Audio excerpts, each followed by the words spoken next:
What is up, y'all? Welcome back to another episode of the Two Game Podcast.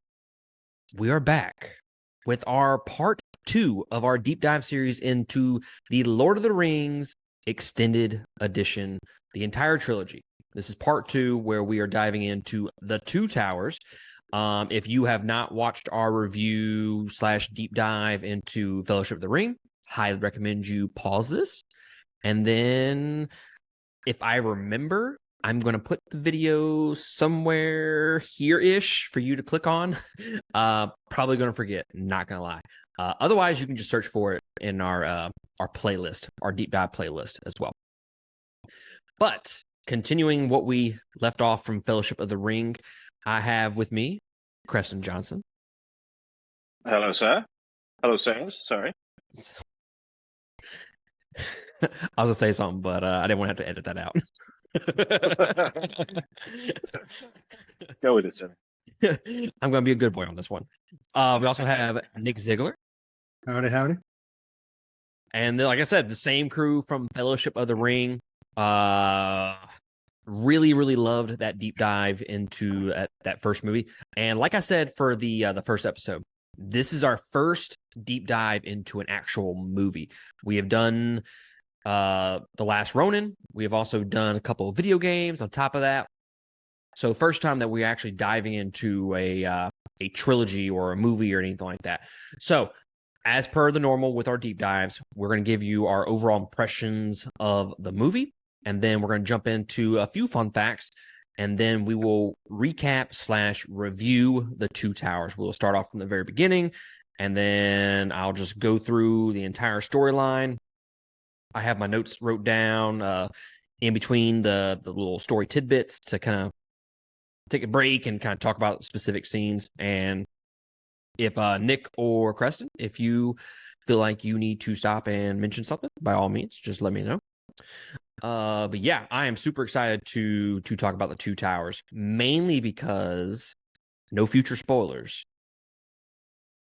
But we just went from one of the best movies of all time, and then now we're going to the Two Towers. Going to be very excited very interesting to hear our thoughts on this. And I will say this. I had some, I guess some thoughts going into the movie. I think my thoughts have changed ever so slightly after watching this extended edition. Ever so slightly. By that much. And as per what Nick said in our pre-show segment, yes, I am used to that much. All right, so let's go ahead and jump into our overall impressions, guys. Creston, what do you think about the Two Towers? I mean, overall, I like all three of them. It's no secret. It's probably my least favorite of the three. Not saying I didn't like it, but if I was ranking them, it would be third. But again, it has to be number 3, Yeah, exactly. It's gotta be third. There can only be one winner. I mean, overall, though, it's a great movie. Lots of action, great storytelling. It follows pretty closely to the books, I guess in comparison to the other two. But yeah, overall, I liked it, for sure. I mean, Helm's Deep. Who doesn't like that, Not to skip ahead, the fucking cherry on the top. Sir, you trying to tease us the very beginning of the fucking episode. Come out with the flamethrower, man. just teasing the tip a little bit. Nick, what about you? I'm with Creston. I mean, I can't lie. I love the entire series. So, as far as a sequel goes, this is probably in the top 5 for best sequels ever made to a movie. Oh. I mean, just look if we're going off the record of sequels. Look, this is I said it on the last episode. Or if I didn't, I'm saying it now. This is the best trilogy ever made. Ever. Absolutely. And while I'll get into it, and I'll mention this again in a minute, this is the only, I guess, I don't want to call it a franchise, because then we're going to bring in The Hobbit and all those movies. And I haven't seen those movies. I mean, I've seen the first 2, haven't seen the last one. so I don't want to really make this huge point here, but all three movies are in my top 25. No other trilogy, anything like that, is in the entire trilogy inside my top 25, like Lord of the Rings is. But yeah, this is I think I would agree. This is the least favorite out of the three, and as kind of Creston mentioned, somebody has to be last. Somebody has to be last. When we dive into the actual storyline, I might rant a little bit. So I'm just go ahead and just throw it out there to begin with. The reason why this is probably the least favorite out of the three, it's mainly because of the Ents and that storyline. Oh God. On the head, sir. On the head. On the head. It's a tough watch. There's some tough scenes. Like, I just find them so uninteresting. And I don't know if it's the way they decided on the vocal delivery of the trees, but Jesus Christ. Okay. Well, and we're not going to bring the books into it as much, but the books did a much better job with the Ents. The Ents storyline was a lot more interesting in the books than it was played out. Absolutely. Well, you can read it faster too. Right. Yeah, that's what Creston had told me the other day. He goes, "It's so much better in the books." On the flip side, though, like they got them spot on. They don't get in a hurry for anything. So no, I mean they did it correctly, but they could have done it a little bit better. No doubt. Sometimes translating material from book to movie, sometimes you got to make sacrifices, and you don't have to hit it on the fucking tee. You know what I'm saying? You can change it up a little bit for the movie and make it better for the movie. It's okay. I think they made the best out of it for sure. There was a lot of information. Yeah, the book had a lot of stuff going on in it, and they cut out a good bit of the Ent storyline just to make it flow and made the movie carry on. Because I mean, if they would have done, don't do that. Well, if they would have done it by the book, this movie alone would have been 10 hours. Could you fucking imagine? Yeah, and we're still halfway through the Ent storyline, and we're 10 hours into it now. So, but yeah, overall, I still love this movie through and through. The last hour of this movie is some of the best sequences in any film ever. The Battle of Helm's Deep is spectacular and might be the best battle sequence ever filmed for a movie, TV show, and whatnot. I think Helm's Deep is. I don't know if I want to say this right now, having not watched the third one and reviewed it, but I would say that's probably the best sequence filmed in the trilogy. Is that entire battle sequence? It is just so fucking good. But that's saying a lot because there's a lot of amazing moments in this series. Some of the CGI didn't age as well as you go through this movie, and it's mainly with the Ents and Pippin and Merry kind of sitting on top of them. But look, it's pretty damn good for being in 2023. Okay, there are some movies out there that don't look as good as this movie does. Yeah, Gollum's lighting seemed off compared to the people side by side with him. It was like the light was coming from a completely different direction. Yes, I will agree with that. I will definitely agree with that. Yeah. Like I said, top 25 movie for me personally. Only trilogy to have all three movies in a trilogy inside my top 25. The issue with this movie, okay, the extended edition, because that's the one we're kind of diving into. I don't think the extended edition makes this movie better. I think it actually hurts it a little bit. And I have some notes down below when we actually get to those moments. But there are some little plot holes.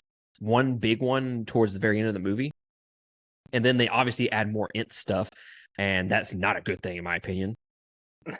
But they also have Faramir and Boromir stuff that actually improves on that relationship, improves on that character development. So it's kind of it's not perfect by any means, I would rather watch the theatrical version. If you had to put both of these next to me and say which one was the best version, the theatrical version is the better movie, I think, the better film. Now, am I ever going to watch the theatrical version again? Probably not. But if I had to say which one was the actual better film, theatrical is probably the better one. I'm going to disagree with you on that. Just because the extended edition has Sean Bean in it, automatically better. It's hard to argue with that. Argue with it. Look, he's I'm not saying like he's not that good. At least he didn't die in this movie. This is a movie he didn't die in, right? But no, they flash back and he dies again. Dies in a different way. It's like, ow. But no, I think moving forward, like this is the second time I've watched the extended editions. Like I'm going to only ever watch the extended editions. But in terms of having a concise story told intelligently and flows very well with great pacing, not as many plot holes, then I would say the theatrical version is a little bit superior in comparison to the extended edition. But I mean, fuck it, dude, this movie's 5 stars regardless. I mean, fuck it, who cares? Let's see. Jump into some of the fun facts before we hop into the actual storyline.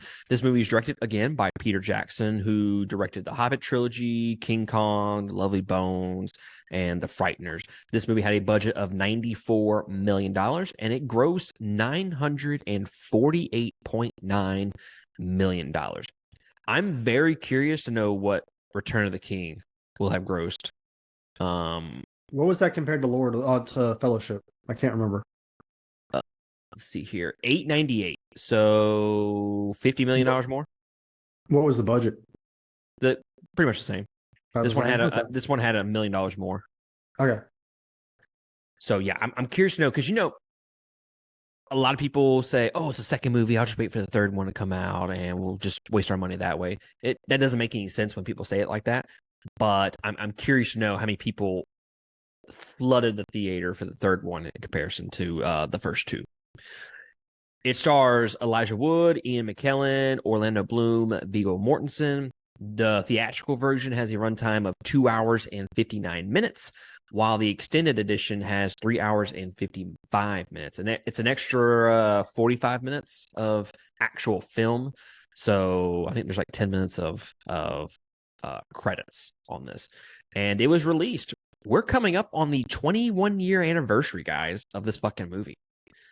December 18th, 2002. Next, let's see, in a couple days, I think, the third one will be 20 years old.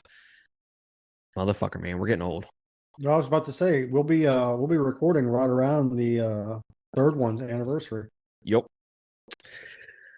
All right. So, guys, the notes for this is insane. This is a long fucking movie. So, y'all go ahead, sit down, get you something to drink, okay? Maybe get you a little snacky snack, and let's fucking get ready to talk about the Two Towers. So, the film starts off with a bang as we return to the scene where Gandalf faces off against the Balrog. But this time, we get to see what actually happens after he falls into the pit of despair. But with that being said, this is a dope falling fight sequence. And I forgot how long that fall is. It's like extremely long. Okay, hey, I am not criticizing.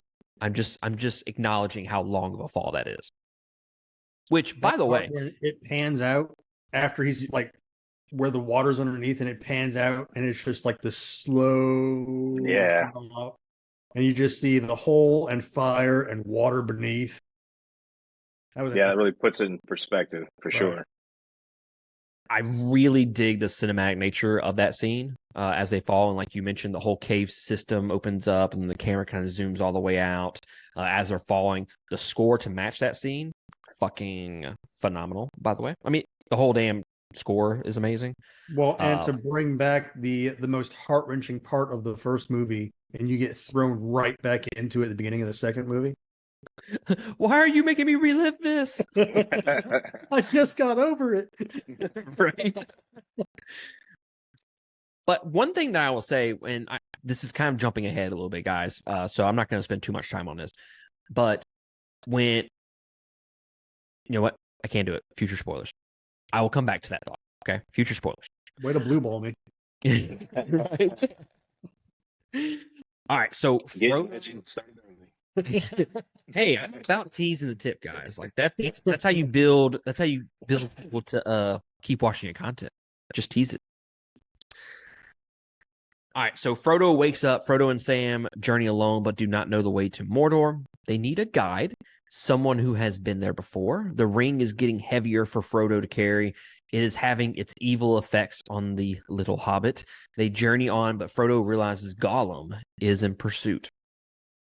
He attacks them in their sleep for his precious, but it is a trap. A fight ensues.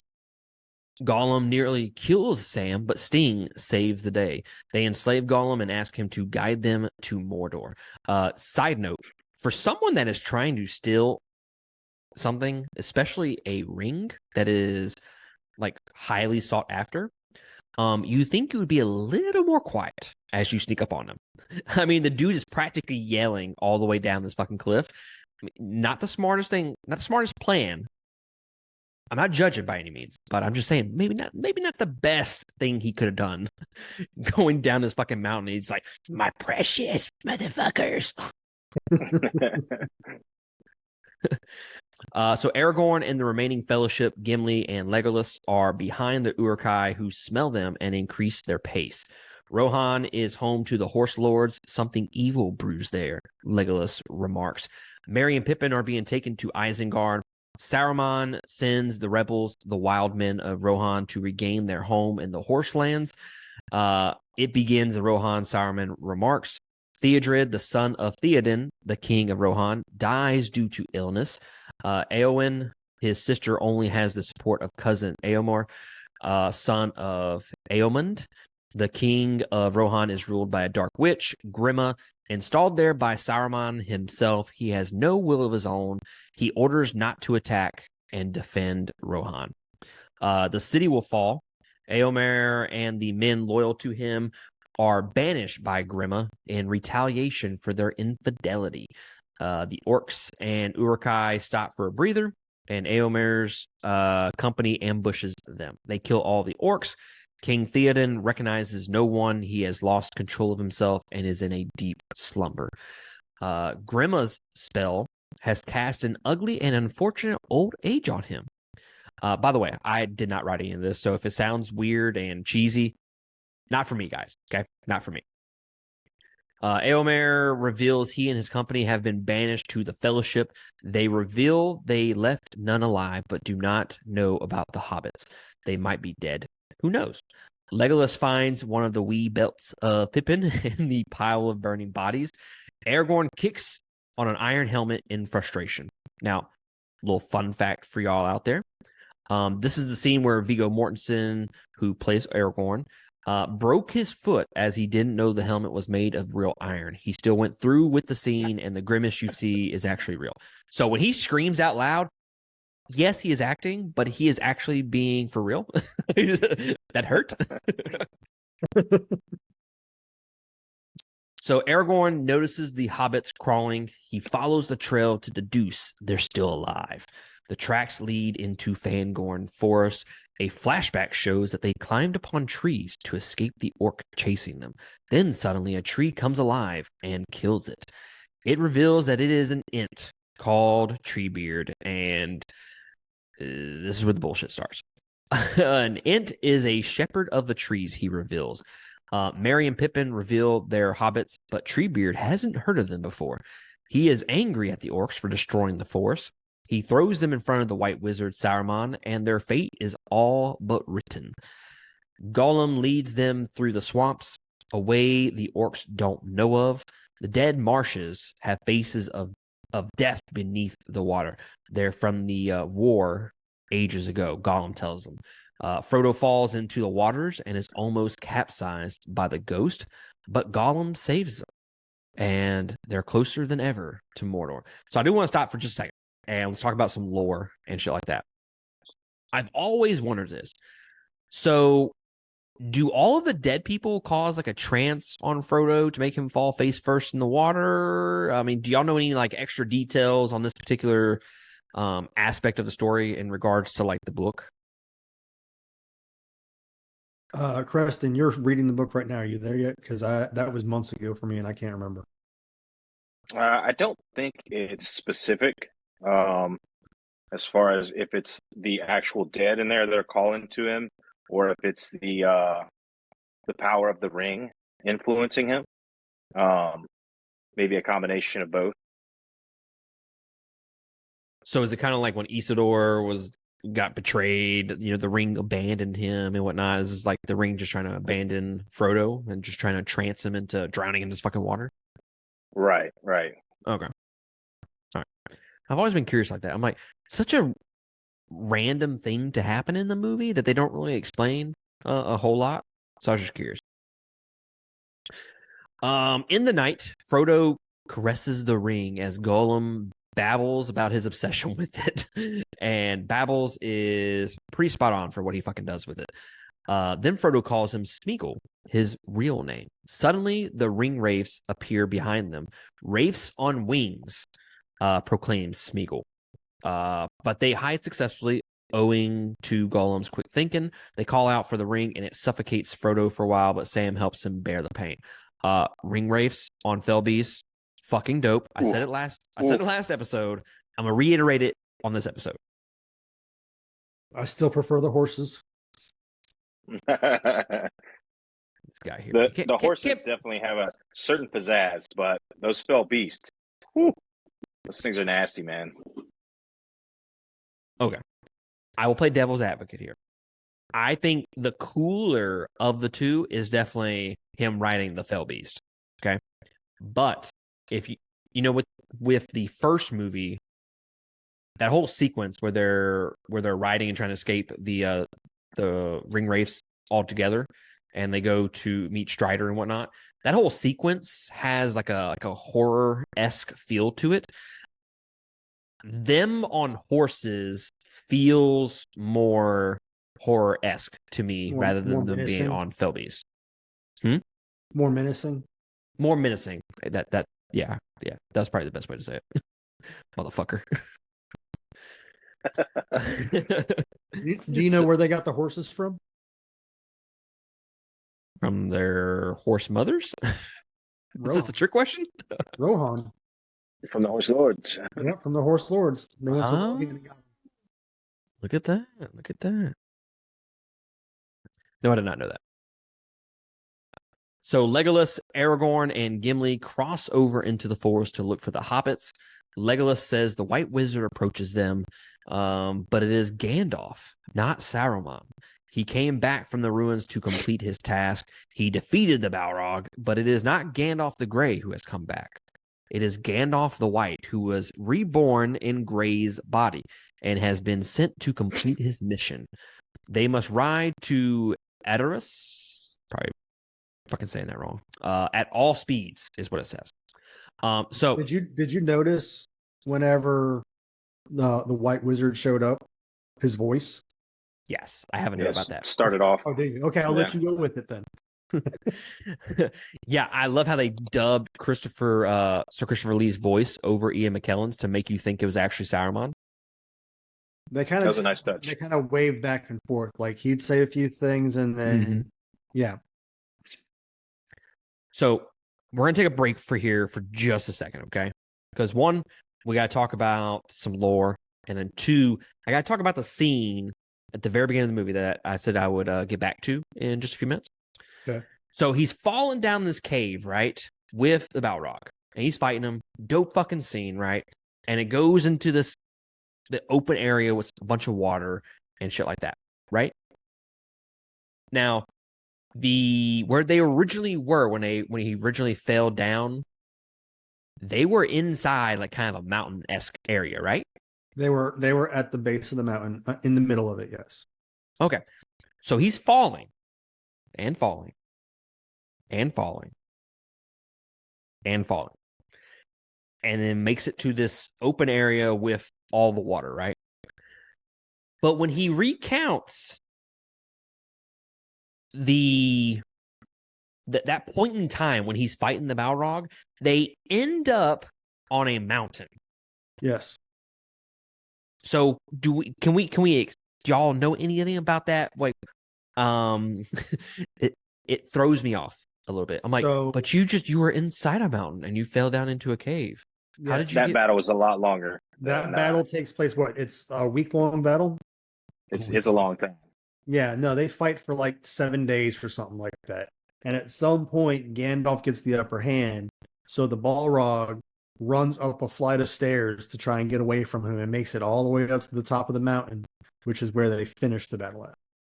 Oh, see? That's why it's good to know the books, man. I've always wondered that. Like, how did you fucking end up on a mountain? Like, this makes no sense. He kind of alludes to it when he talks about it in the movie. The lowest dungeons to the highest peaks. Starting off at the bottom and then finishing at the top. Like, the only thing I can think of, and this is not going to be the first time I mention this series on this particular episode, because I have note later on, but it made me think of Nick in regards to Game of Thrones when they were just speeding through everything. I was like, I feel like Nick would hate this. Do you care to have an opinion, sir? I didn't mind the cut. I didn't mind. He doesn't mind this cut. We could do the full battle in the extended edition. Yeah, well, so Saruman, Gandalf doesn't even really talk about it. He's like, yeah, no, this happened. We fought down underneath the mountain for a little bit, and then the Balrog ran away, and I chased him, and we made it to the top of the mountain, and then I kicked his ass.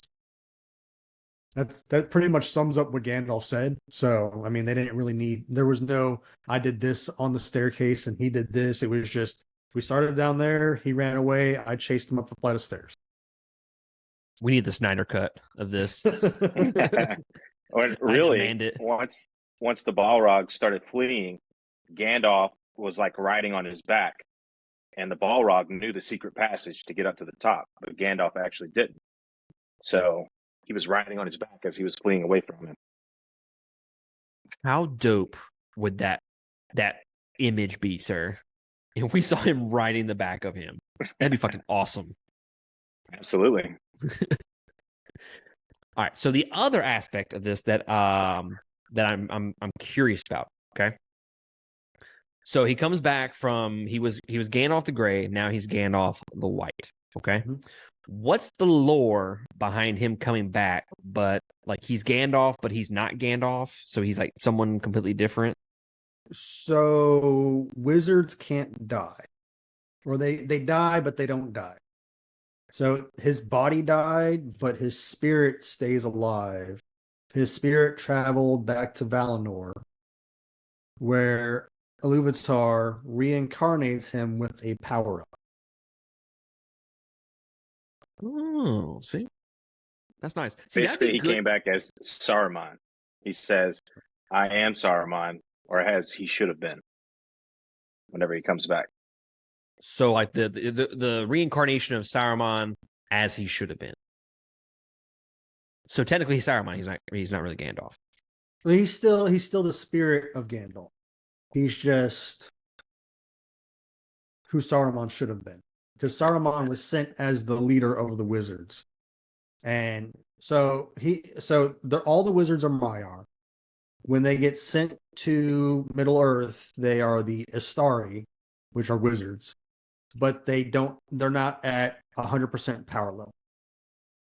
They get their powers knocked down when they come to Middle Earth. When Gandalf, are they below or over 9,000? They will say like at 3,000. So Gandalf died, his body died. He gets sent back to Valinor, or heaven, essentially.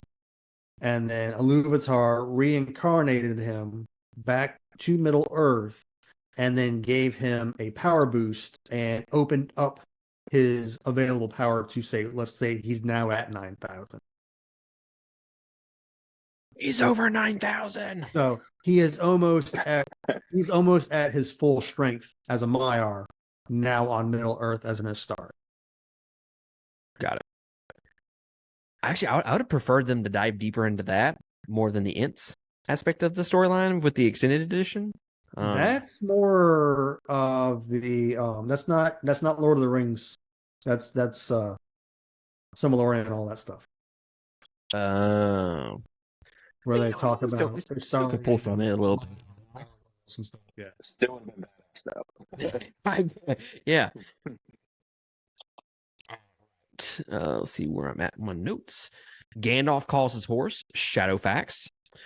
He is lord of all horses. Treebeard is instructed by Gandalf to keep the hobbits safe. He explains the anger of trees on being mercilessly cut down. Gollum has finally led the hobbits to the Black Gate of Mordor. Sam and Frodo are almost caught as the former falls from the cliff and towards the gate. Gollum stops them from going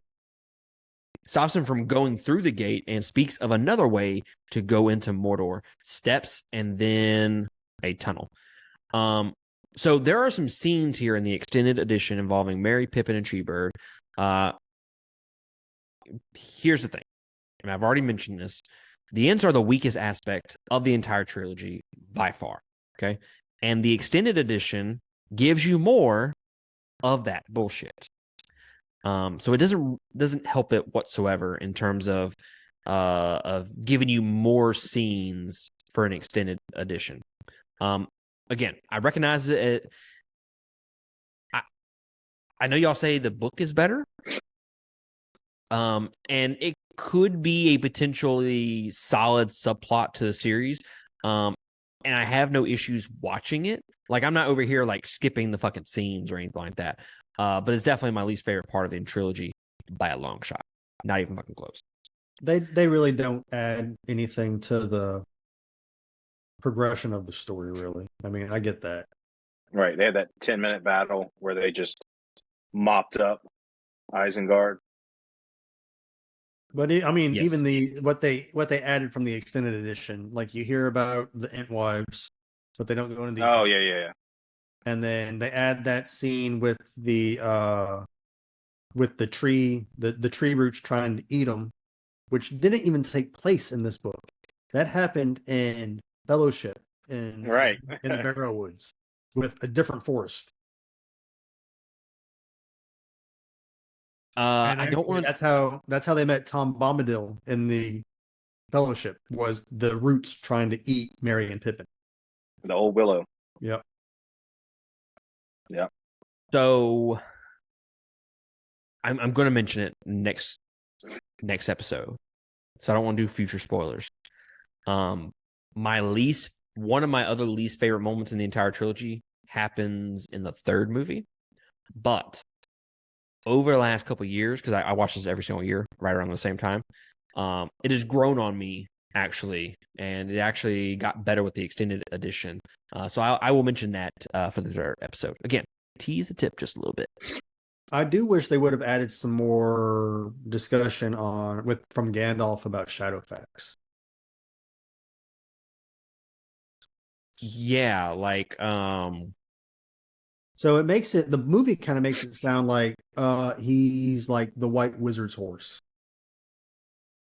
But that's not how that happens. yeah, he just mentions it, and he's like he's this badass horse, which he fucking is. I mean, let's not cut any corners here. He's a fucking badass looking horse, but like they don't really dive into that whatsoever. So in the book, after Gandalf gets rescued from the top of Isengard by the eagles, they fly him to Rohan, and that's when he discovers that Theoden is corrupted. So Theoden tells Gandalf to leave Rohan and never come back, but allows him to choose one horse to leave with. And Shadowfax is the horse that he chooses from Rohan. Badass horse. I'm just gonna say it. It's even future spoilers for come up here in just a few minutes. For a moment that happens, Creston, Nick, you probably know what I'm talking about, but me and Creston have talked about this previously, and most badass looking moments in the trilogy. Oh man, Yeah. Full fucking load. When I watched it, people were pregnant within a mile radius, at least. All right. Moving on. So Sam resists, but Frodo says he trusts him in regards to the whole Mordor shit. Gandalf rides with Aragorn and Gimli and Legolas to Edoras. Am I saying that right? Edoras? Edoras. Edoras. Yes. And the Golden Hall of whatever that word is. Eowyn reveals to him that his son is dead. Grima has his eyes on Eowyn. Gandalf and everyone else arrive in the hall, where Grima's men take their weapons except Gandalf's staff. Grima's men then try to take it on his command, but the trio wades them off as Gandalf goes to free Theoden from the spell. But Saruman laughs in Gandalf's face, saying Gandalf the Grey has no power in these halls. That is when Gandalf throws away his gray shawl, whips out his big old fucking dong, and reveals he is Gandalf the White. Bruh. When he fucking opens up and just starts walking and then tries to lift the curse, fucking badass. Fucking badass. Big time power move. That was a good CGI scene too, where they aged him back to normal. Oh, yes. Yes. I always try to look at that scene and I go, all right, maybe this year is when it doesn't look that good, but it always fucking looks good. Yep. Always. So he vanquishes Saruman from Theoden's body, and the King of Rohan finally wakes again, his face turning back almost centuries. Grima is exiled, and then Theoden inquires about Theodred, realizing his son is dead. He mourns for him as Gandalf reminds him of his higher duty to the crown. So in the extended edition, I want to say the theatrical version does not have the funeral, correct? Do y'all remember? Correct. And the theatrical edition has, the extended edition has the actual funeral of his son. I think the theatrical edition works better. When you watch the extended edition here, it feels choppy to me. It feels like we skipped. It feels like there's something like missing from that whole segment. Whereas if they just cut that out altogether, it flows so much better. Now, am I saying it's bad to show the funeral and we don't need that in the movie? No, but it feels like there was like a scene or something missing in between those two segments that would have made it flow a little bit better. I don't know if y'all noticed that. Yeah, it was. It was definitely a hard cut. I'm gonna reference the book again. As the Fellowship is approaching Edoras, they come upon the funeral mounds that are covered in this specific flower, and that flower is what covers the graves of all of the kings of Rohan. So it kind of goes into the history of all of that in the book before they even make it into Edoras. And then that proceeds on with the story. Which I think would seeing the mounds was a nice touch. It would have balanced it out a little bit more to where you see it from the beginning, you go to Edoras, and then you go to a funeral service where you just came from. Agreed. So Theoden refuses to engage in open war. He decides to empty the city and take refuge in Helm's Deep, Rohan's impregnable fortress. Just know I would never use that word. And see, I don't like. I take that back. I probably wouldn't have used that word. I don't like how they wrote this, because in the book, Theoden was like gung ho for war. Like he was collecting armies to fight. And in this one, they kind of made him seem like a little bitch that just wanted to run and hide. But I think it worked. He had to be convinced. He had to be convinced. But I think it works for his character in this particular movie. Like if you separate the two, obviously I don't have the book knowledge, but I think it does help his character development when it starts right here. And then as we go into the third movie, no future spoilers, but I think this is a good little character arc for him as we move into the third movie. I guess it made him seem weak, and I didn't like that because he was actually a pretty strong guy. he comes across as not likable. Like when you watch these first sequences, and if you don't know anything about the third movie, let's just say you're watching this for the first time, which if you're watching this for the first time, one, I hope you have watched it prior to watching this particular deep dive. Second, Spoilers, where have by you the been way. all these years? If you have not seen this movie yet, something tells me you were born after 9/11. I'm just gonna say that. Like you are a wee lad, as they say. But he is not a likable character in this movie whatsoever. Yeah, I mean, he definitely is confrontational towards Aragorn, and it's you want to be king, why don't you effing stand up to it? And then he's just like, I'm the king, so unless you want to actually do your job that you're supposed to be doing for the last 87 years, That's a great point, because we're slowly kind of getting little bits of Aragorn's development here, where Gandalf is kind of telling him that, Theoden will need Aragorn and the people of Rohan will need him before it's all said and done.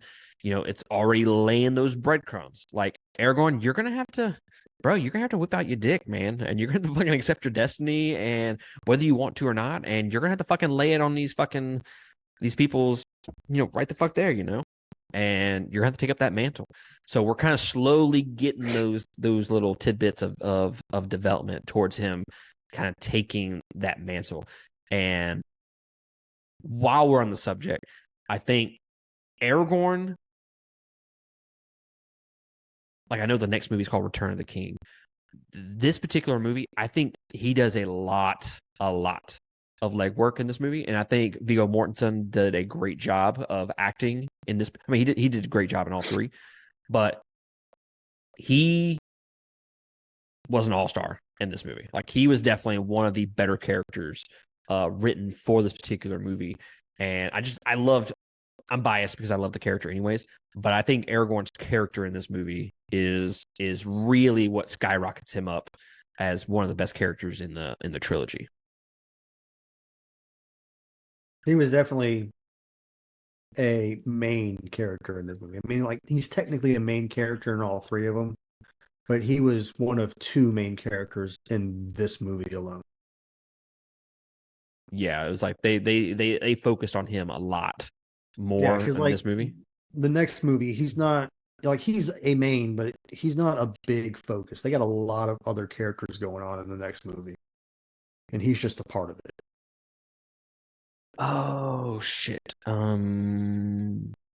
forgot what I was going to say. Fuck. Speaking of characters that are like Aragorn being like the main character, I guess I didn't really realize, like, through two movies, Legolas doesn't really have a ton of shit that he does. Well, he literally says one line to Frodo the entire trilogy. And like, other than being just, it's a bunch of one-liners, is it? I mean, I'm not disappointed in it. I mean, I just wish there was more of him. I don't know. I never realized that until actually doing the deep dive and kind of doing it from a critical eye perspective, just how little he actually contributes. Like, actually being a developed character and whatnot. Like, he does a lot. Like he's fucking slaying bitches. Let's be honest. Yeah, he's different. He's a lot different in the books. The movie did not give him enough screen time. Yeah, I'm gonna need more. Dude's savage. All right. So Gandalf goes to search for something and leaves Aragorn with these words: "Look to my coming." Search for something. Yeah, I was like, "What is it? Something?" Like I said, I did not write this. I'm gonna go look for a clover, guys. I'll be back in a few days. Like when you're when you try to tell like a white lie to somebody, and like you haven't really thought of the excuse that you're gonna use, but I'm gonna go, hey, I gotta go like do something like the next day. Like, bro, you couldn't have thought of something to lie to me about. Look to my coming at first light on the 5th day. At dawn, look to the east. Grima goes to Saruman with the information that Theoden will leave the city and go to Helm's Deep. Saruman instructs warg riders to intercept the people of Rohan in the mountains. Tension grows between Sam and Frodo. The latter is growing more possessive of the ring, and that is affecting him. And he's not really showing Sam the attention that he deserves. So he's getting all kind of butthurt about it. And it's kind of taking a hold of him. Shout out to that. Speaking of shout out, he shouts at Sam, and then he reminds Frodo that he is increasingly becoming like Gollum. Frodo says he wants to save Smeagol, but Sam doesn't believe he can. Smeagol and Gollum debate what to do with the hobbits. The former asks the latter to leave him forever because the master will protect him. I really love the scene just because this is the first real scene that we get where we see the dual personalities of Smeagol. And I know we've gotten it up to this point, but it feels like we get like an extended scene here of those dual personalities. Just fantastic. Like, fantastic, but super fucking creepy acting from Andy Serkis. Really love the scene. I like how they did the subtle change in just his eyes to make you know if it was Gollum or Smeagol talking. Yeah, it goes from like big round eyes to more like pinpoint, like jaded, pointy. Yeah. Start to get a little taste of Frodo, getting a taste of the ring's power, his split personality coming out. Mm-hmm. Yes. So, I don't know. Maybe I did notice it before, but I just never like thought deeply about it. But yeah, you're right. He is starting to get those little tidbits of the dual personalities, just like Gollum and Smeagol. Which, by the way, does he not ever name his dual personality? I don't think it ever gets to that point. He fucking should have. That'd been cool. Name himself Froyo. He didn't name himself Gollum. Sam's Bane. It was his village that named him Gollum. True. I mean, it is what it is. Okay. From the cough. From the cough. It sounded like Gollum. So that's what they started calling him. So Gollum dances his dance of freedom. He even brings food for Frodo. We get the famous line, potatoes, boil them, smash them, stick them in a stew. As Smeagol and Sam debate how to eat it, Frodo follows the squeaking of a bird that leads him to an advancing army of wicked men, servants of Sauron. The Dark Lord is preparing for the final war to take over Middle-earth. All of a sudden, they're attacked by strange bowmen. They also discover Sam and Frodo, who are taken captive. Aragorn has a dream about Arwen. She reassures him that he is on the right path. He must remain strong and trust his instinct and the Evenstar, which will always keep him close to Arwen. In a flashback, Elrond asks Aragorn to let Arwen go to the west, the undying lands of Valinor. As she is mortal, her time is coming to an end, but she will be safe in the west. Aragorn understands and parts ways with Arwen. He gives her the Evenstar back, but she lets him keep it. The party is under attack from Saruman's men. Theoden asks Eowyn to lead the men into Helm's Deep and remains with the riders to fight off the orcs. A battle ensues and the men fight valiantly and defeat the orcs, but Aragorn tumbles off the cliff with one of the wargs and is presumed dead. Legolas finds his Evenstar in one of the orcs' hands, but Theoden asks them to move forward without Aragorn because they cannot wait any longer. This is honestly my least favorite scene of the movie. Huh? I don't know. Every time that battle happens, I'm just like, I don't know. Is it because the stark contrast of the book? No, it's nothing to do with the stark contrast in the book. It's just this one scene has always been the sleeper part of the movie. I fucking love this sequence. I did too. I like the wargs. And that's another thing. Maybe it's because the CGI in this scene doesn't hold up either. Tomato. Agree to disagree. And there was a lot of CGI used in this scene, and it just a ton. Yeah, it's gonna be a hard disagree with you on this one, sir. Like, I love this sequence. I think that the addition of the wargs into the movie gives it a different feel in comparison to some of the other battles that takes place. kind of sets it apart for me. And it's also, it's not the first war, but I mean we get the Uruk-hai at the end of the last movie, and then this is kind of the first real battle that we get. Battle, if you will put air quotes around that, in Two Towers. This is the first fight scene, we'll say. Yeah, so I'm fucking neck for it, man. For Helm's Deep. Right. Yeah, right. Getting you fluffed for it. Which, I have a note. We haven't got to it yet, and I'll save it for when we get to that point. I'm going to come back to this fucking scene though. Okay, so just hold that thought. Eowyn successfully marches the people into the fortress. The king arrives to lead his people. Grima lets Saruman know of one weakness in the fortress, but the walls must be breached to take Helm's Deep. It will take thousands of men to do it. And then Saruman shows Grima the sea of orcs, an army larger than he had ever seen. He announces war and the downfall of Earth, and they march on. Aragorn washes. I'm gonna stop you. Did you know the scene where and this I think takes place more in the beginning of the movie in Isengard when they show them making more Uruk-hai and they got the smiths working and everything else like that. The smiths that are the orc smiths that are in there are actually the smiths that made all of the armor and weapons for the whole trilogy. They put them in costume to give them some limelight. Oh, damn, that's pretty cool. Yep, that is. Hey, is there any lore in the book about how long it takes to make one of these Uruk-hai or orcs? So there's no true. They never go into. There's like 3 different or 4 different theories on how orcs are made. Some of them are bred, and then they in this movie decided to go with their grown from the ground. The original orcs were presumed to be eviled elves, pretty much elves that they turned into orcs. But so this movie went the route of they're grown from the ground, but there's no real lore behind it. Gotcha.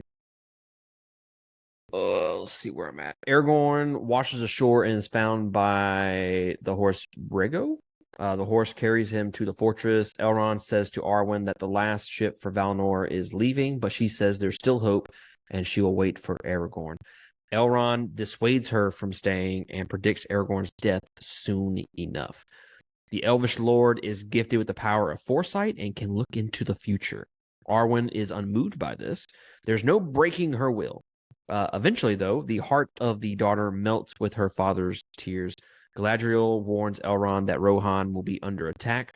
Saruman has summoned a mighty army, the likes of which the free world of men has seen for centuries. Sauron's eye will then turn to Gondor, the last free kingdom of the men. War will fall swiftly on it. Frodo begins to understand it in his heart. The quest will claim his life. It is his destiny. The ring is working harder to find its master. The time of the elves is over. Now, the decision to be made is, will they abandon Middle-earth or stay and fight on? Faramir, the young soldier in Gondor's army, has taken Frodo and Sam captive. His aide informs him of Saruman's marching army and Rohan's fall. The young prince understands that Gondor will be attacked from both sides, Mordor and Isengard, the 2 towers. Faramir questions Frodo and Sam. He learns that Frodo is friends with Boromir, which is Faramir's brother. We do get, like I said earlier, we get more Boromir scenes, which I really enjoyed, really helps Boromir's character, but also really develops Faramir as well in the extended edition. You know, Boromir knows his father hates Faramir, and he tries to put him in his father's favor, makes him more likable, makes Boromir more likable in this case. The real question... Were the flashbacks in the beginning of this movie before we met Faramir? I can't remember. No, I don't think so. No, it was. Yeah. Okay, because I'm about to say that'd be okay. Never mind. It was after they told. Was it after Sam said that Boromir tried to take the ring? Was that when they had the flashbacks? Like Mm. all flashbacks. Like we never met Faramir until this scene. It's right before it because he's going to mention right after this that this the Smeagol swimming in the Forbidden Pool. So it's right before he mentions it. It was right after he told them that Boromir was dead, and they had mentioned that they knew him, right? Maybe. It's all like simultaneous, maybe. Okay. as long as the flashbacks with Boromir take place after you met Faramir and they give that reveal. Yes. I couldn't remember. Yeah, it's after they're captured. So the real question here, okay, and I feel like this is a plot hole. The real question is, how does Faramir retrieve Boromir's body in the boat when it went over a waterfall? He doesn't. They found the horn. They found the horn. They never found the body. But it shows a sequence. It shows a sequence of him binding the body. That was a dream. Oh, because I didn't specifically say a dream. It was foggy around the frame. It was a dream. Oh my god. Yeah, that was a dream sequence. I don't know. I'm at the I'm at the hold out hope for that one. I don't know. So Faramir wakes Frodo in the night and shows him Smeagol swimming in the Forbidden Pool.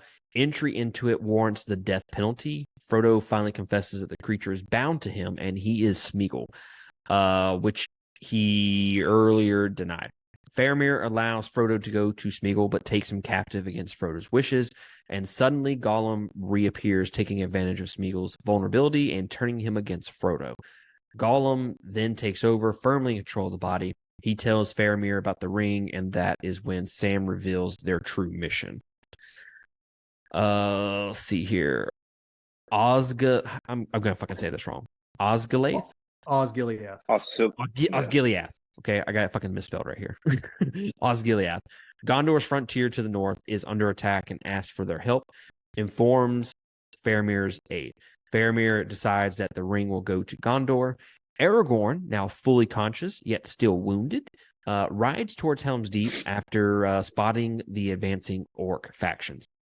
By the way, how fucking long was that fucking river that Aragorn floated down?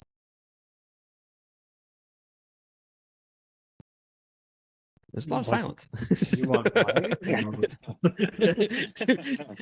Like it seems like it's not that long of a river. Yeah, like he floats down the river a little bit, but then you get to like the dude's on horseback over like snowy mountains and then like open plains. Did you notice that the horse Bragos is the one that he told him to release because they had seen too much war? It was Theodred's horse before they left. This was the first. Eadris. Yeah, this was the first time that I caught that. All the previous times never caught on to that. That's a first for me. I didn't notice that. Yeah, that's the one he told him. This horse has seen enough war. He's already got shell shock, guys. He's got PTSD. Like, let him go. He doesn't need any more of this shit. But still, then that begs the question: how the fuck did the horse get down the fucking river like that? Like, that's a long fucking way. He fucking hightailed it out of there, and then he ran into Aragorn, and he was like, "Fuck this guy again!" Like, it's almost equivalent to like when we're driving past like an MVA. Fuck! I guess I gotta get out. You know, the fucking horse was kind of like turned to the side. Oh, I don't fucking see anything. Fuck, I don't see anything. All right. Can I crouch down a little bit? So 10,000 strong, Aragorn reports to Theoden. The king of Rohan refuses to show weakness and prepares the fortress and the men. The orcs will arrive by nightfall, but Gimli warns that they aren't ordinary orcs. They're Uruk-hai, a different breed. Theoden rallies his men, even preparing them for death. Aragorn asks Theoden to send for help, but the king disregards the old alliances. No one will answer their call for help. They're all alone. 300 against 10,000. Those are the odds for the men to overcome. Impossible, Legolas says. and not without a fight, Aragorn says, with his great line, and I shall die as one of them. Really fucking love this scene because up to this point, we've had Legolas and Aragorn. The dude, it's a fucking bromance, man. Fucking bromance.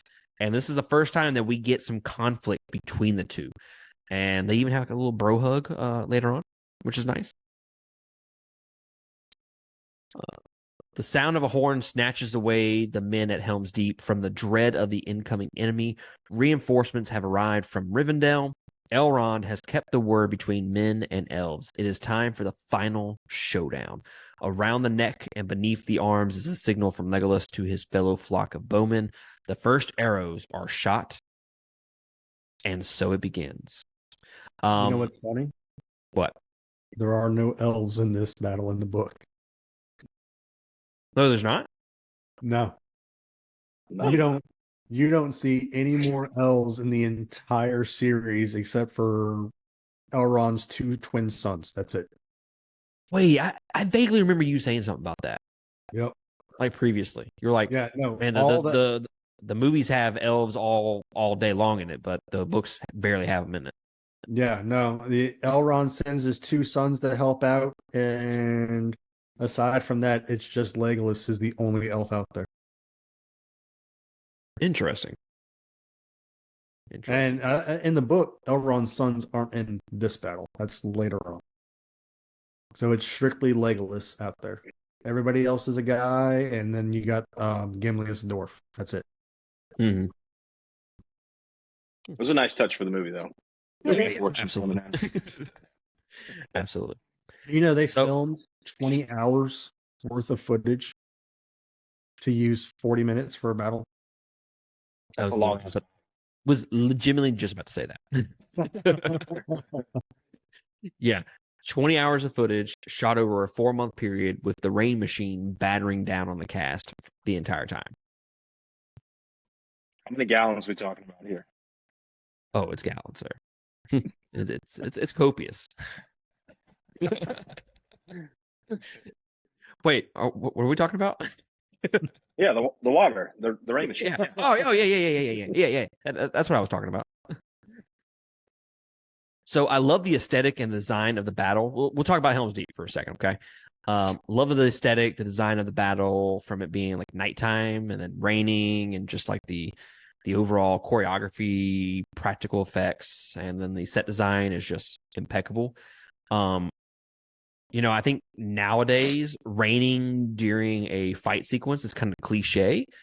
I don't know. I don't remember any battle sequences like this back then. So I feel like this would be more original with the rain and whatnot. What year did this come out? 2002. 2000. Give me 1 minute. I think there's only one other fight scene, not even battle, fight scene. 1999, Matrix had the rain fight scene. I don't know if that counts.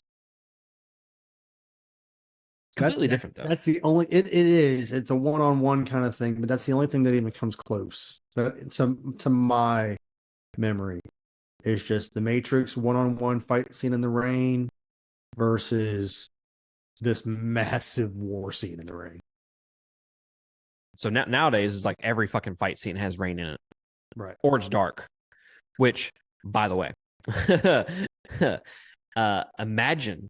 Okay, I'm just gonna put this in perspective for y'all. Okay, imagine watching a dope ass battle scene where you can actually see what the fuck is going on. I'm looking at you, Game of Thrones. Yeah, Battle for Winterfell, guys. I hate to turn this into a negative podcast, but Battle Winterfell fucking sucked. Actually, let me take that back. That battle sequence probably doesn't suck. I just can't see whether it's good or not. And it was snowing during that, which is just frozen rain. Fucking man, they've ruined that fucking show, man. There was so much potential. Okay, I won't get on my fucking rant. We'll rant about Game of Thrones the final season for fucking 2 hours. I know me and Nick have done it before, like all fucking day, several times. So also about this battle, Gimli and Legolas's relationship really takes off here for me. I know it technically kind of starts in the warg fight, but this is where they really get time to showcase that friendly, competitive nature of their relationship. To me, it just adds some levity to a long battle sequence. And I don't mean that as a negative. That is 100% a positive when I say long battle sequence. And that surprisingly was in the book. Well, over them having that competitive nature. The counting. Mhm. Yep. Nice. Which one of my favorite, I wouldn't say favorite moments, but a moment that I just laughed out fucking loud is a little bit later. So in the faraway corners of, in the faraway corners of the forest, the Ents discuss whether or not to join the battle. They're slow to decide the central issue. They refuse to take part, but Merry knows the significance of this decision. Treebeard is told by Pippin to drop them south near Isengard instead of the west. He says they'll slip under the enemy's radar. But when they reach Isengard, Treebeard notices the uprooted trees and destroyed forest. He roars for support from his Ent mates, and they arrive in full numbers. They're going to war. Saruman's army is being given a tough fight by Theoden's factions, but the orcs have a strategy. They use Grimma's inputs and place bombs at the sewer's entrance, thus breaching the walls of the fortress. Haldir, the elvish captain, falls as he sees hordes of his men lying on the ground. When they blow up the part of the castle, Aragorn gets thrown, Haldir gets stabbed. To me, there's just something really fucking cool about Aragorn ordering all these elves around and speaking Elvish in doing so. Like that whole sequence when he orders them and then he fucking gets into like his battle position with the fucking sword. Bro. People were pregnant within a mile when I saw this. It still didn't top Aragorn at the end of Fellowship though, when he just walks up, just let's go. Bro, that's like comparing apples to oranges. Like, I'm just saying. That's like the greatest moment in the fucking trilogy. Of course, nothing's going to top that. But yes, I do vividly remember Aragorn whipping his dick out in front of the Uruk-hai in the first movie. Fucking love that scene. Let me see where my notes. Where the fuck did I do? Oh, the men desperately try their best to keep the orcs from the gates. Aragorn and Gimli escape from the door on the side to execute a plan to stop them from breaching the door. Gimli asks Aragorn to toss him to the entrance of the gates to hold off the orcs. It gives time to the men to brace the gates with barricades. But the orcs are relentless. They attack from all ends in numbers that overwhelm the men. Theoden orders the men to fall back. The castle is breached, and all are ordered inside to retreat. I got a fun fact right here. All right, you ready? Did you know who they originally filmed at Helm's Deep to throw that rope? No. Liv Tyler as Arwen. To throw the rope? So Arwen in the Two Towers, the movie, actually was at the Battle of Helm's Deep. Oh. She was there the entire time, that whole 4 months of filming and battle scenes and everything. She was there, a part of the fight. And it wasn't until post-production they realized that, you know what? She wasn't there in the book, and it doesn't really make sense for her to be here now. So they actually digitally deleted her. She was like on the bridge, and they deleted her off the bridge. She threw the rope at one point for them to climb back up the wall. They deleted her and had Legolas throw the rope. And in the extended edition, when they're all right there where the gate falls and the orcs flood in, if you look on the staircase, you see Arwen right there. No fucking shit. Yeah. I'm gonna have to go back and look at this now. And then there's another scene earlier on where you see her sitting on a horse inside of Helm's Deep. I never fucking knew this. Yep. That is a great fun fact, sir. Interesting. Frodo, Faramir, and the others reach a burning city. By nightfall, they'll be overrun. Frodo feels the eye of Sauron on him as the ring calls out for its master. When Frodo and Sam are in there, Sam says, "By rights, we shouldn't even be here." This was a nod to the deviation the screenplay had taken from the book's storyline. In the book, Sam and Frodo never pass through Osgiliath. As Faramir asks his men to take Frodo and the ring to his father, the Nazguls answer the call of the ring. They came in numbers to get it back. As Theoden is stunned by the defeat, Aragorn asks to shepherd the men. I don't know what the fuck that word is. I know who that person is. To shepherd the women and children to the mountain pass to escape. Gimli remarks the sun is rising, and Aragorn is reminded of Gandalf's words. Theoden asks for the horn of the hammerhead to be sounded and rouses Aragorn to draw swords with him. Gimli blows the horn as the king's guard and Aragorn march with Rohan's banner. To the east, the White Wizard arrives with the reinforcements, Éomer and his men. They descend fearlessly on their horses. The sunlight blinds the orcs as the horsemen make way and start taking them out. Dope sequence, by the way. This is the one of the coolest moments in the entire trilogy that I was talking about earlier. The day is saved and the men have victory, living to see another one. Gandalf says Sauron's retribution will be harsher and they must be ready for the Battle of Middle-earth. The Ents are on the front, attacking the remaining orcs at Isengard. Saruman runs out, hearing the commotion. Treebeard instructs the Ents to break the dam and release the river. And so it unleashes, sweeping all in its way and destroying the orc mines and filling the holes that they dug into the earth. Frodo walks as a man possessed. He goes towards the Nazgul, but is saved by Sam. In a fit of rage, he draws out his sword to Sam's neck, but immediately realizes what he is doing. It's your Sam, bro. This is the moment, guys. This is the moment.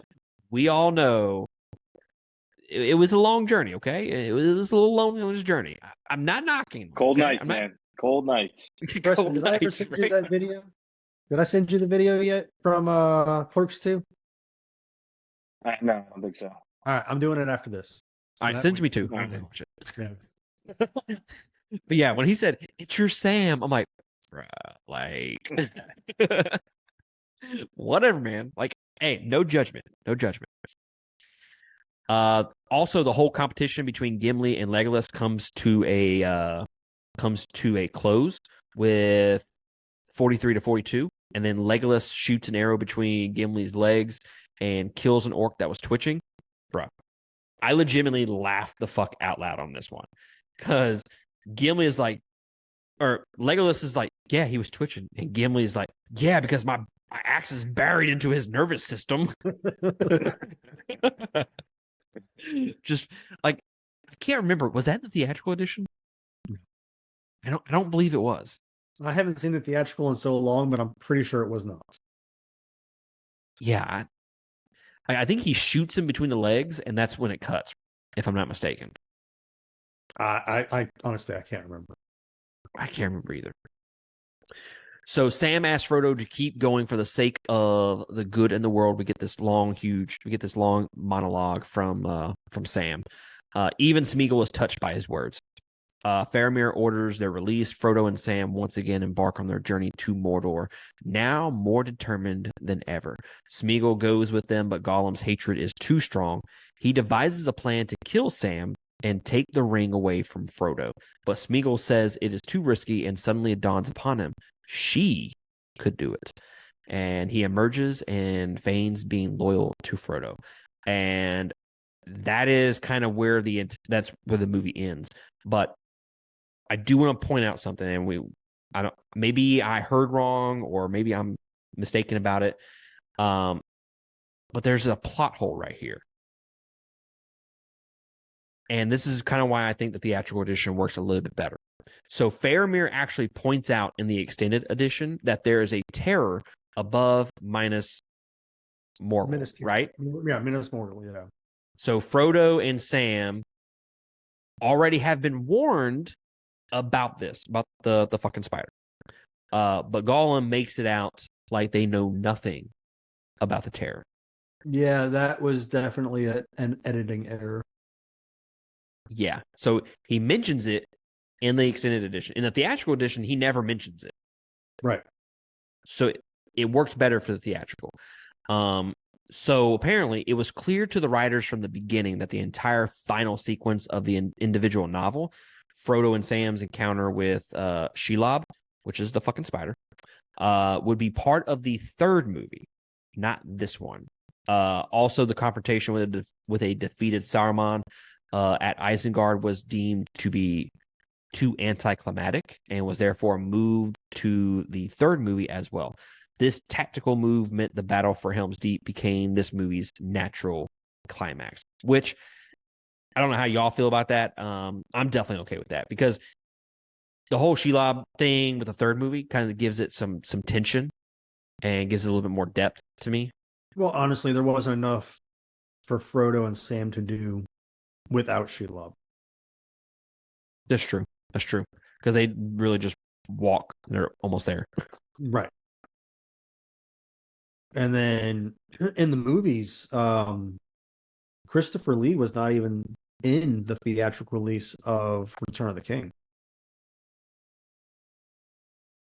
Correct. And him and Peter Jackson had bad blood after that. Really? Oh, God, yeah. Christopher Lee boycotted the Return of the King. Heresy. He did. He boycotted the whole thing because he wasn't in it. And then they kissed and made up, and he was in the Hobbit trilogy. Just sucks it was the Hobbit. Right. Yeah. And can we appreciate the final music sequence of Gollum's song playing in the background as it pans out? That song is just haunting. I need to look up who actually did the score for this movie. Who?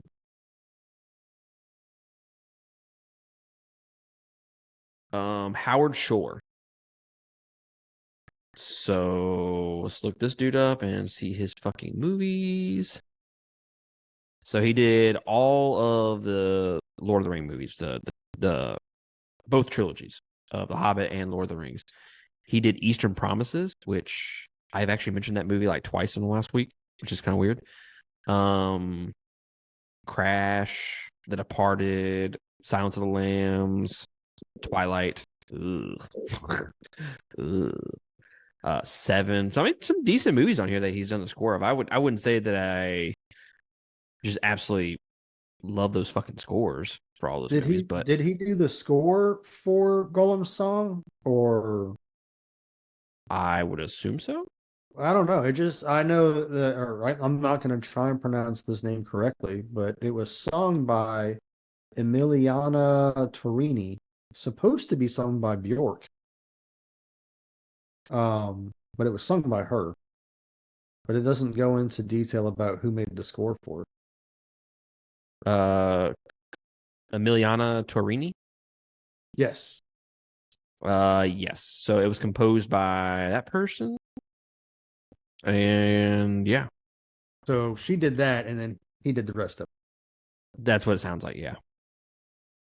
But I mean, the whole fucking score for the entire trilogy is just absolutely phenomenal. And years past, the score started to drag on me towards the end because it was just this. No, I'm taking it back. I'm reversing. I was like, right. Crescent, No, we're gonna drive to his house right now and kill him. Back in the day, it was just like I'm sick and tired of hearing the same shit over and over and over again. And now I'm watching the series. I've watched Lord of the Rings series like 3 or 4 times since we first discussed doing this deep dive.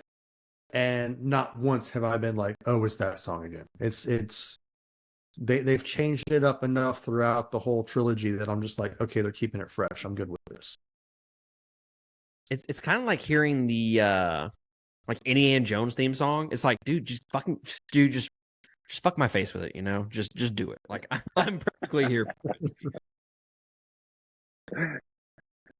But yeah, guys, that is it for the Two Towers.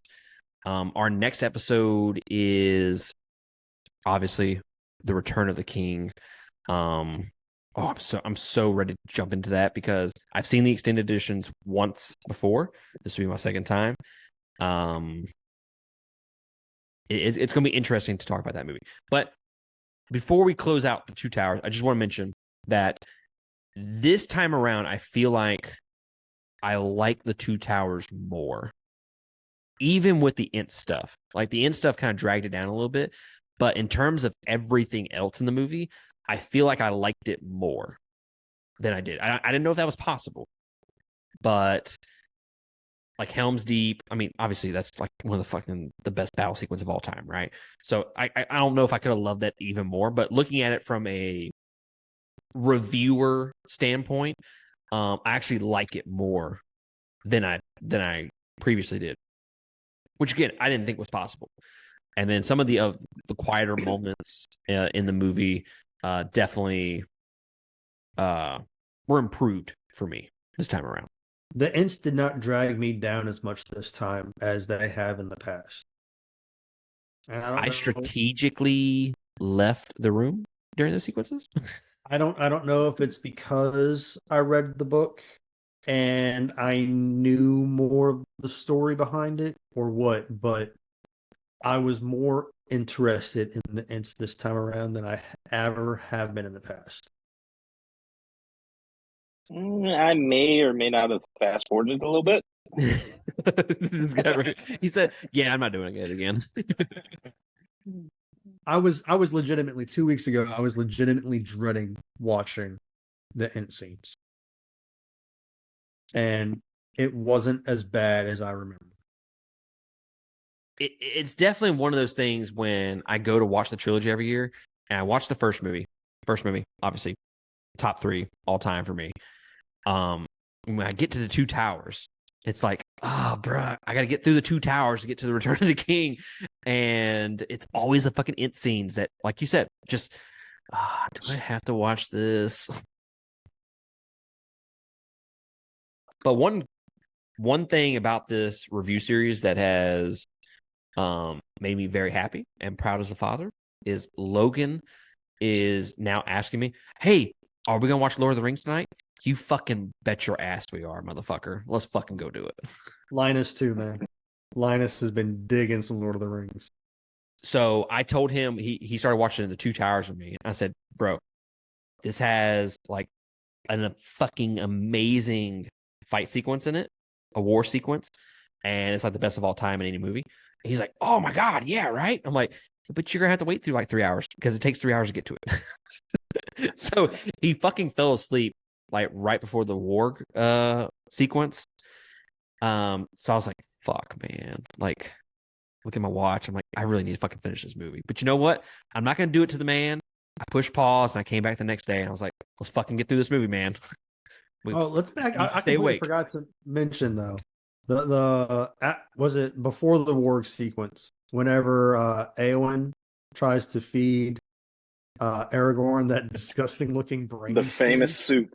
that was just the best like improv scene I could ever imagine. It pours it out.